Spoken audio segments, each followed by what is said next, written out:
자빠져 있어도 사랑해.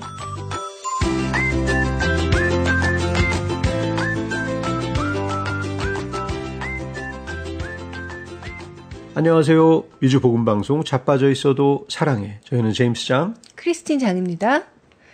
제임스님은 연애할 때 언제 딱 이 여자랑 결혼해야 되겠다는 확신이 드셨나요?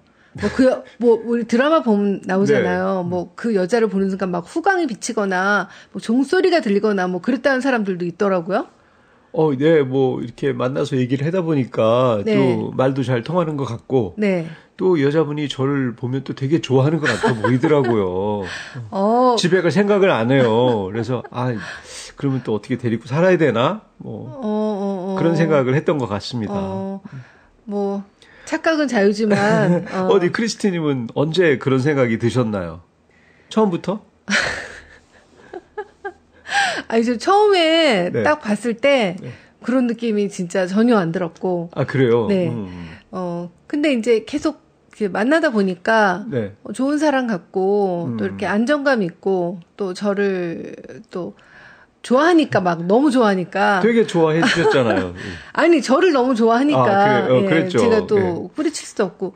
아무튼 그래서 시간이 흘러감에 따라서, 이 사람하고 결혼하겠구나 하는 느낌이 이제 들었던 것 같은데, 네. 오늘은 완벽한 배우자를 찾는 법에 대해서 얘기를 나눠보려고 우리가 이제 이런 얘기를 꺼냈는데요. 네. 네. 완벽한 배우자 참 쉽지 않을 텐데요. 네. 하지만 배우자는 너무 중요하잖아요. 그럼요. 배우자가 저희가 사실은... 요새 우리 자녀들 위해서도 배우자기도 하잖아요. 네. 근데 너무 진짜 중요하죠. 인생에 있어서 너무 중요하기 완벽한 때문에. 배우자를 찾는 법이라고 하시니까. 네. 근데 우리 그 청취자분들이 대부분 좀 결혼하신 분들이 대부분일 텐데, 이분들은 어떻게 배우자를 또 찾나요? 어떻게 이미 배우자가 있는 분들. 네, 이미 배우자가 있는 분들은.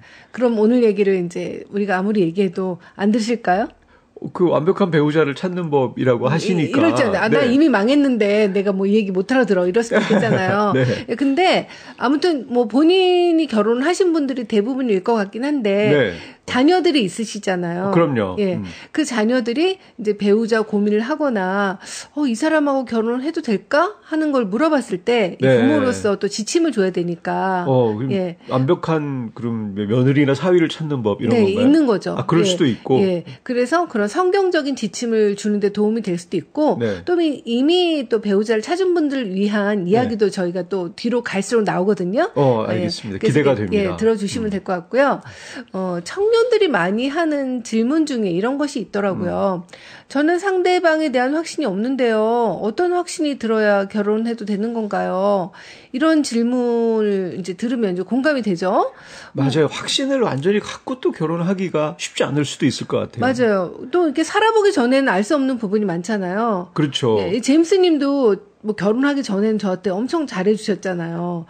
나는 내가 얘기하면 다 받아주고 또 나를 위해주고 그래서 나는 평생 그럴 줄 알았거든요. 아니, 저는 근데 결혼해보니까 비포 애프터의 차이가 별로 없는 사람이라서 비슷한 걸로 알고 있는데 좀 안 그런가요? 어떻게 똑같을 수는 없죠. 물론 제임스님 그렇게 큰 차이가 난다고 말할 수는 없지만 아무튼 결혼하고 나면 발견되는 것들 있잖아요. 내가 예상하지 못한 부분들. 맞아요. 그래서 확신을 완전히 갖는다는 게 가능할까 그런 생각도 드는데요. 맞아요. 사실은 정말 첫눈에 뿅 가가지고 막 결혼을 했어도 그게 나중에 좀 살다 보면 이 사람이 나한테 정말 맞는 사람인가 하고 생각해 볼 수도 있듯이. 근데 그런 거 있대요. 들어보셨는지 모르겠는데 첫눈에 뿅 가는 그 결혼이요. 오히려 더 위험할 수도 있다고 그러던데요. 그게 이제 무슨 호르몬에 미친 작용인지 모르겠는데 그 순간 그게 든다고 그게 천생연분이 아니래요. 오히려 그럴 수도 있겠네요, 진짜. 너무 기대가 커서 오히려 결혼 생활에 문제가 있을 수도 있다고 하더라고요. 아무튼 이와 관련된 어떤 청년의 사연을 한번 소개해 드리겠습니다. 제 여자친구는 좋은 사람입니다. 신앙도 있고 성품도 괜찮아요. 그런데 이 사람이 정말 평생의 배우자인지 확신이 안 들어요. 내가 과연 이 사람과 늙을 때까지 잘 살아갈 수 있을까? 라는 생각이 자꾸 듭니다. 또 요즘은 결혼 생활이 어렵다는 얘기를 많이 들어서 그런지 혹시 내가 잘못 선택하면 어쩌나 하고 걱정도 되고요. 연애할 때는 좋은데 결혼은 다르다고 하잖아요. 그 차이를 제가 감당할 수 있을지 자신이 없습니다. 그러다 보니 혹시 더 좋은 사람이 나타나면 어떡하지? 지금 결혼을 결정하면 너무 성급한 건 아닐까? 이런 마음이 드는 거예요. 아니, 도대체 언제쯤 확신이 생기는 걸까요? 네. 공감이 많이 되는데요. 이런 이제 확신에 대한 문제는 상대방이 나쁘거나 모자라서가 아니라 내 마음속의 불안과 두려움 때문에 흔들리는 경우가 참 많거든요. 맞아요. 그 공감이 바로 처음부터 팍 되기가 되는 분이 더 적을 것 같아요, 훨씬. 네. 그 확신이 참 들기가 쉽지 않은 거죠. 맞아요. 특히 이제 평생 살아야 된다는 이게 평생이라는 물을 수도 없고. 뭐 잠깐 뭐 만났다가 마음에 안 들면 말아. 이런 게 아니고 맞아요. 계속 가야 되니까 그게 참 무게감이 있거든요. 그렇죠. 예. 뭐 가장 두려운 순간이 이런 순간이라는 얘기도 들었어요. 이제 결혼식 하러 식장에 들어가서 네. 행진인가? 들어갈 때 입장하는데 벌써 아니다.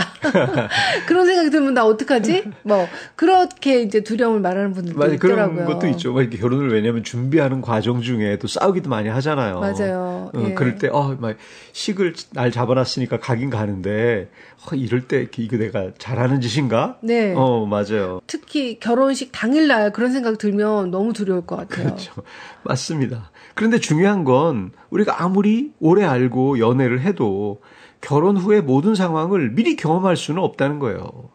그래도 어느 정도 예측할 수 있는 어떤 지표는 있을 것 같은데요. 네. 제 자료를 찾아보니까 사람들이 이런 사람이면 결혼을 확신할 수 있다라고 꼽는 요소들이 있더라고요. 네. 그중에 공통적으로 언급한 몇 가지를 추려봤는데요.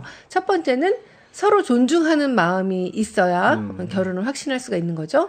예를 들면 기분이 좋을 때뿐만 아니라 화가 나거나 싸우는 상황에서도 나를 존중해 주는지 또 나 역시도 그 사람을 존중할 수 있는 사람인지가 중요하다고 합니다. 그 좋을 때뿐만 아니라 뭐 서로 좀 안 좋을 때, 화났을 때에도 존중해 주는 거. 네, 너무 중요하죠. 그렇죠. 좋을 때야 누구라도 잘할 수 있잖아요. 맞아요. 예, 제임스님도 좋을 때 저한테 잘해주시잖아요. 저는 뭐 크게 변화가 많지 않은 사람이라서. 예, 근데 어떤 사람들 보면 막 돌변하는 사람들 있죠. 맞아요. 화가 나면 언제 그랬냐는 듯이. 맞아요. 네. 그리고 막 욱하는 게 있어가지고 네. 갑자기 막 그러면 되게 좀 당황스럽기도 하고. 예, 그래서 특히 이제 안 좋은 경우에 그럼에도 불구하고 존중하는 마음이 서로에게 있을 때 공감이 됩니다. 예, 결혼해도 될 만한 상대라고 할 수 있죠. 또 두 번째인데요. 이 사람만은 내 편이라는 어떤 믿음이 필요하다는 겁니다. 모든 상황에서 이성적이고 객관적인 태도를 가진 사람이라면 분명 서운한 순간들이 좀 생길 거예요. 그렇죠. 때로는 감정적이고 좀 비이성적이더라도 내 얘기를 들어주고 내 편이 되어줄 수 있는 사람이어야 한다. 맞아요. 네, 평생 배우자인데 이게 내 편일까? 아닐까라는 의구심이 든다면 불안하겠죠. 어떤 심판 같은 분들 있잖아요.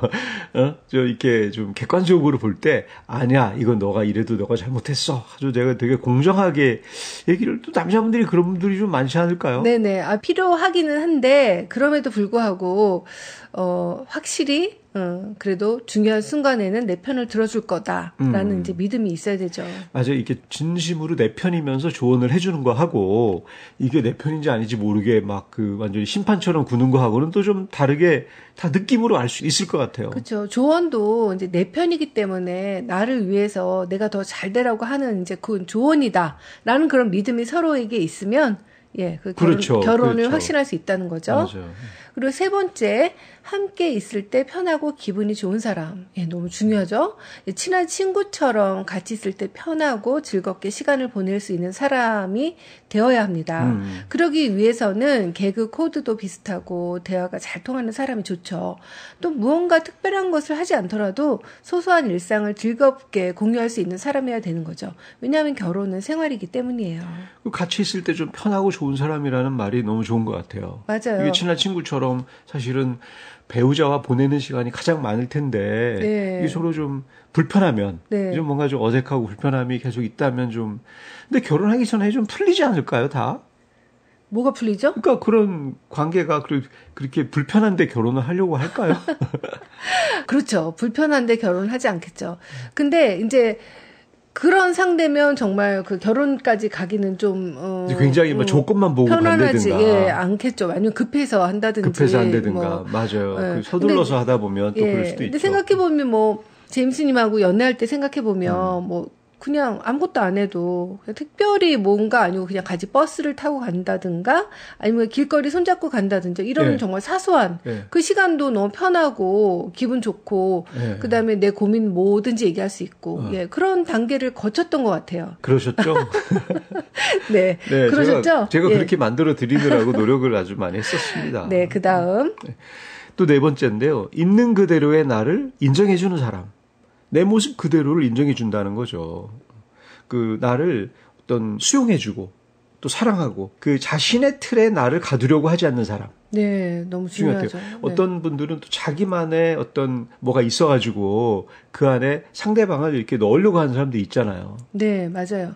저도 이제 제 딸한테 조언을 해준 경험이 있는데요. 제 딸도 이제 결혼 정년기라. 네.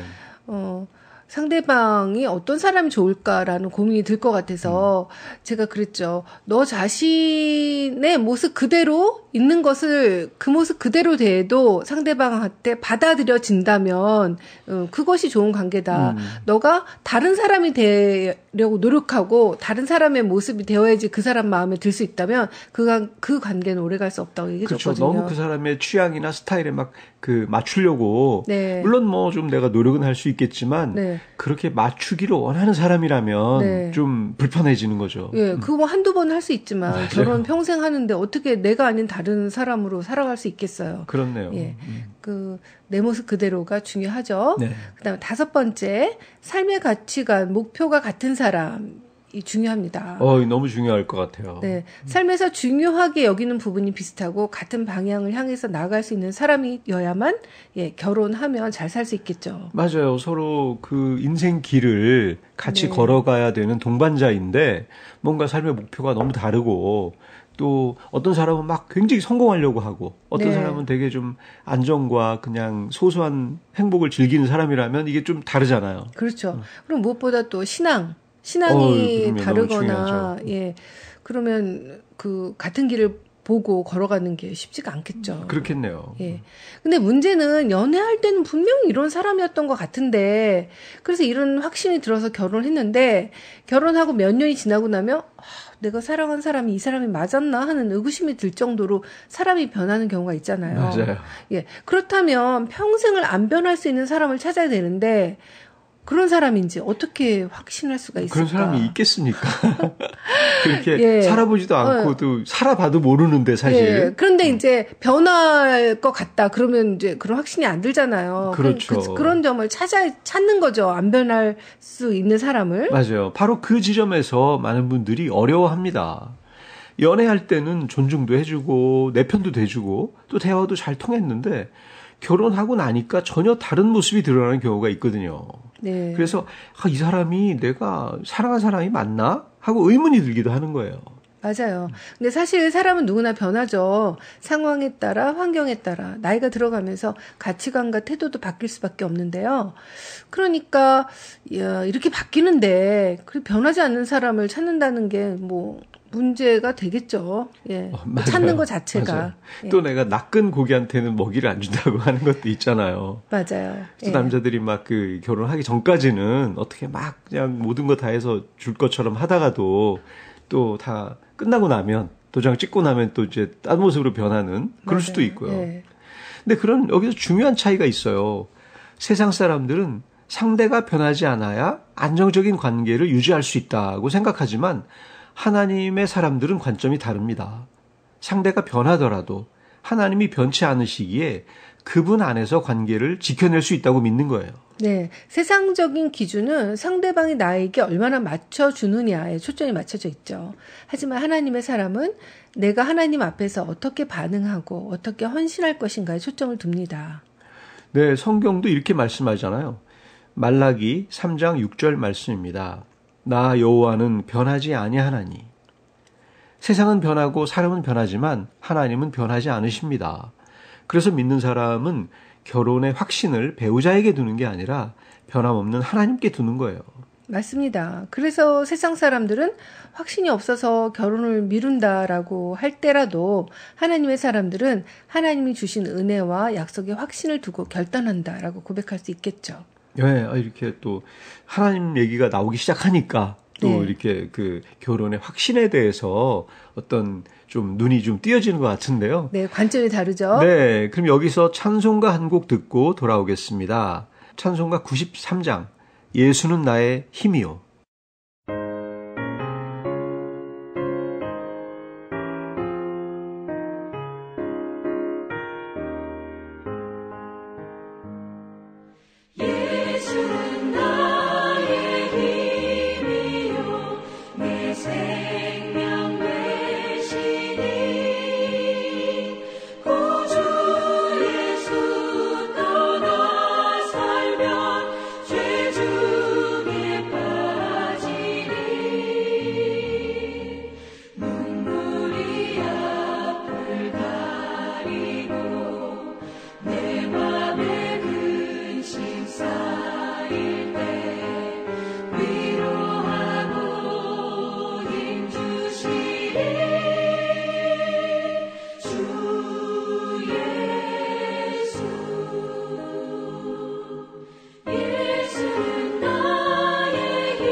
네, 결국 우리가 확신해야 할 건 상대방이 아니라 하나님이십니다.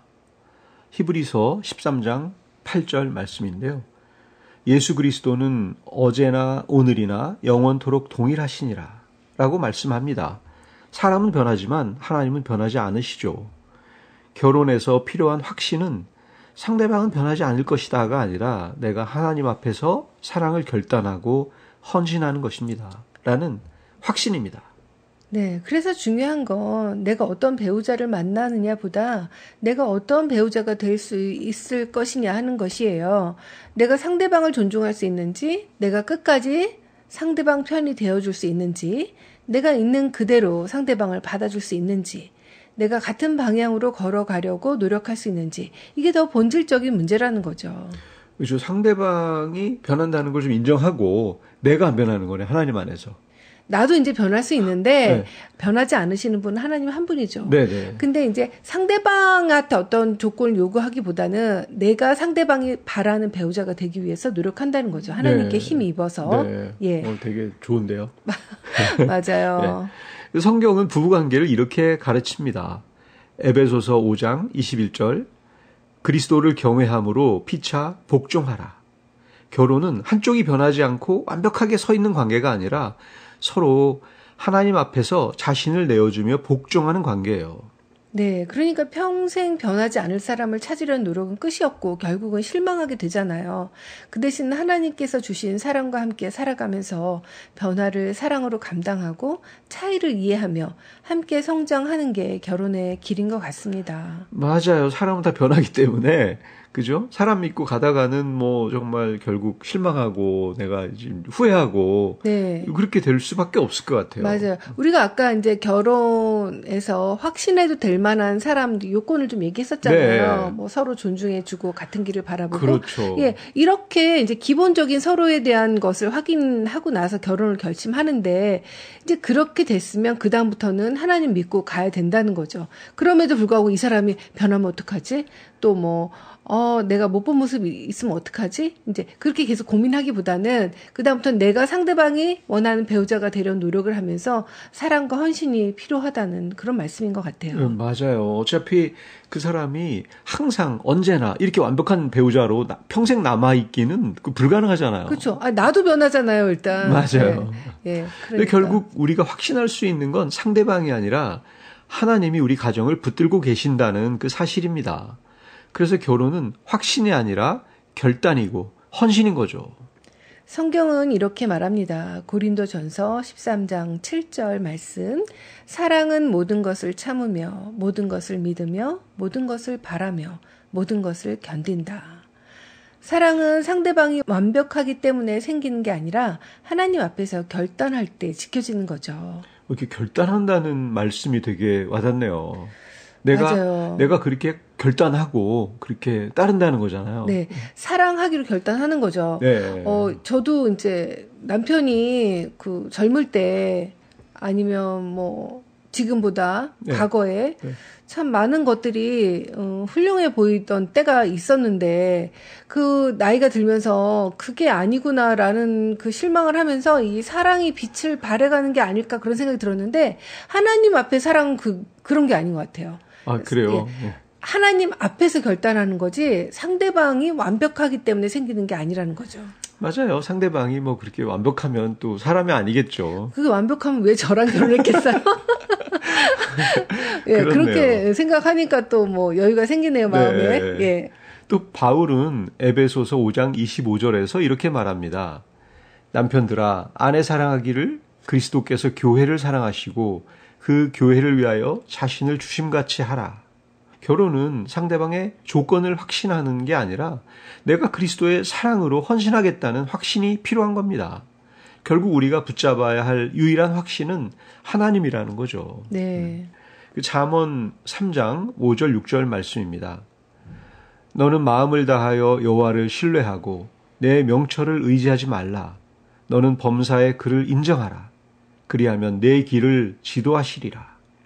이렇게 하나님께 확신을 둘 때 결혼의 길도 인도해 주십니다. 네. 그런데 이런 질문도 있을 것 같아요. 이렇게 결혼을 앞두고 있는 사람들이 이렇다면 이미 결혼한 사람은 어떻게 되나요? 나 물을 수도 없고. 나 이거 폭망했어. 근데 뭐 어쩌라고 이렇게 말하는 사람도 있을 수 있잖아요. 네, 맞아요. 이것과 관련된 사연을 하나 소개해 드리겠습니다. 안녕하세요. 저는 결혼한 지 7년 차 주부입니다. 결혼 전에는 남편의 무뚝뚝한 성격이 정말 듬직하고 의지할 만하다고 생각했어요. 말수가 적으니까 오히려 믿음직스럽고 진중한 사람이라고 느꼈거든요. 그런데 막상 결혼하고 살다 보니 그게 큰 장벽이 되어버렸습니다. 대화를 하고 싶을 때도 반응이 없고 제가 속상한 마음을 털어놓아도 응 알겠어 한마디면 끝이에요. 처음엔 듬직했던 그 모습이 지금 답답하고 속 터지게 느껴집니다. 반대로 남편은 제가 활발하고 적극적인 성격이라서 결혼을 결심했다고 했습니다. 밝고 씩씩하게 말하는 모습이 좋았다고요. 그런데 결혼 후에는 그게 잔소리로 들린다고 하네요. 저는 그냥 얘기하는 건데 남편은 늘 너 왜 이렇게 말이 많냐 피곤하다 라고 하니까 저도 많이 지치네요. 처음엔 서로 좋아하던 부분이었는데 지금은 오히려 서로에게 불만이 되고 밉상처럼 느껴집니다. 이럴 때 어떻게 해야 되나요? 내가 배우자를 잘못 선택한 건 아닐까 하는 생각이 자꾸 들어요. 하나님 안에서 어떻게 지혜롭게 풀어가야 할지 조언을 듣고 싶습니다. 이것도 되게 공감이 많이 되네요. 네. 그죠? 정말 중요한 질문인데 이미 결혼한 분들의 경우 상대방과 계속해서 문제가 생길 거 아니에요. 그렇죠. 이게 뭐 내가 잘못 선택한 건 아닌가라는 후회와 고민이 있을 수 있습니다. 네. 그런데 성경적인 가르침은 상대방을 고치려는 태도가 아니라 지금 주어진 배우자를 어떻게 사랑하고 헌신할 것인가를 묻는 겁니다. 네. 제임스님도 뭐 그럴 때 있어요. 그 아내랑 결혼할 때 이게 좋아서 결혼했는데 결혼 살다 보니까 이거 아니네. 이게 네. 별로다. 이렇게 생각해서 좀 실망한 적 있으세요? 그렇죠. 없으시다고요? 네, 알겠습니다. 있다고요? 뭐죠? 제가 방송에서 얘기하면 또, 예. 뭔데? 그렇게 방송에서도 얘기해요. 하여튼 너무 발랄해서 피곤해요? 이제 발랄하고 귀엽고 그것도 질렸어요? 그거 보기 겨워서 그러는 거죠. 자, 다음으로 넘어가겠습니다. 네, 얘기해 주시죠. 네. 성경은 이렇게 말합니다. 베드로전서 4장 8절 무엇보다도 열심으로 서로 사랑할지니 사랑은 허다한 죄를 덮느니라. 결혼 생활에서 중요한 건 완벽한 짝을 찾는 게 아니라 서로의 부족함과 변화를 사랑으로 덮어주는 거예요. 맞아요. 그 부족함과 변화는 정말 항상 생기잖아요. 네. 뭔가 내가 바라는 기대보다 부족하고 뭔가 좀 더 채워졌으면 하는 것들이 있을 텐데 이거를 사랑으로 덮어주는 거. 네. 이게 너무 좋네요. 네. 이게 진짜 그리스도교는 너무나 높고 고상하고 거룩한 것 같아요. 네, 이 관점을 맞아요. 딱 바꿔놓으니까 남편을 바라보는 눈이 제가 지금 막 방송하면서도 바뀌어요. 그렇죠. 네. 예. 이게 부족해서, 실망이 이게 아니라, 네. 내가 이 부분을 도와줘야 되겠다. 네. 이 부분을 내가 희생하고 헌신해야 되겠다. 이런 마음이 드네요, 지금은. 이 방송이 너무 좋은데요. 끝나고 나서 어떨지 몰라도. 너무 좋은데요. 예. 또 골로새서 3장 13절 말씀입니다. 누가 누구에게 불만이 있거든 서로 용납하여 피차 용서하되 주께서 너희를 용서하신 것 같이 너희도 그리하고. 이 결혼 생활을 하다 보면 서운함, 불만, 갈등이 쌓일 수밖에 없어요. 그럴 때마다 용납과 용서가 필요합니다. 주께서 너희를 용서한 것처럼요. 그럼요. 결국 이미 결혼한 사람에게 필요한 건 다른 길을 찾는 것이 아니라 하나님 앞에서 새롭게 결단하는 겁니다. 주님, 제가 이 배우자를 끝까지 사랑하겠습니다. 변화를 두려워하지 않고 사랑으로 감당하겠습니다. 네, 이 고백이 결혼 생활을 지켜주는 힘이 되겠죠. 우리가 계속 지금 이 남편한테, 이 아내한테 실망할 때마다 옆집 남자를 바라본다면 이게 문제가 생기는 거잖아요. 맞습니다. 네, 끝까지 사랑하겠다는 결단을 하는 게 중요하겠네요. 결혼은 처음 한 번의 결단으로 끝나는 게 아니라 매일의 작은 결단이 쌓여가는 과정이에요. 이게 마치 성화하는 거하고 비슷하네요. 네. 하루하루 하나님 앞에서 오늘도 이 사람을 사랑하겠습니다 라고 고백할 때 그 가정이 든든히 서가는 것입니다. 네. 이 방송을 제가 결혼하기 전에 들었으면. 지금도 듣지 않았습니다. 네, 지금 듣고 있죠? 네. 네. 더 잘 결혼 생활을 할지도 모르겠다는 그 얘기를 하려고 했는데, 네. 혹시 결혼을 준비하는 분이 이 방송을 듣고 계실지도 모르겠어요. 그렇다면 상대방의 완벽함을 확신하려 하지 말고 하나님께서 여러분과 함께 하신다는 확신을 붙드시는 게 필요하겠습니다. 그러면 하나님께서 결단하고 헌신할 힘을 주실 것입니다. 네, 이미 결혼하신 분도 마찬가지로 결단하고 내가 확신을 붙들면, 그죠? 또 새로운 부부 생활이 펼쳐질 것 같은데요. 네, 제임스 님도 이제 저를 바라보는 눈이 이 여자 정말 네. 끝곡으로 행복한 가정이 부르는 가정을 세우신 하나님께 들려드리면서 저희는 물러가겠습니다. 위주 복음 방송 자빠져 있어도 사랑해. 저희는 다음 주일 1시 반에 또 만나요.